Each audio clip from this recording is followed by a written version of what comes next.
2026ஆம் ஆண்டு சட்டமன்ற தேர்தலில் ஆட்சி கட்டிலிலிருந்து திமுகவை பாஜக அகற்றும் என பாஜக மாநில துணைத் தலைவர் கே.பி. ராமலிங்கம் தெரிவித்துள்ளார்.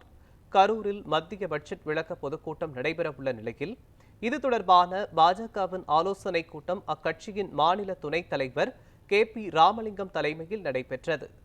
இதையடுத்து செய்தியாளர்களை சந்தித்த ராமலிங்கம், திமுக ஆட்சியில் சட்டம் ஒழுங்கு சீரழிந்து கொண்டிருப்பது வெளிப்படையாக தெரிவதாக குற்றம் சாட்டினார். முதலமைச்சரின் நேரடி கட்டுப்பாட்டில் இருக்கும் காவல்துறையில் கூட பாலியல் சீண்டல்கள் அதிகரித்துள்ளதாகவும் கே.பி. ராமலிங்கம் விமர்சனம் செய்தார்.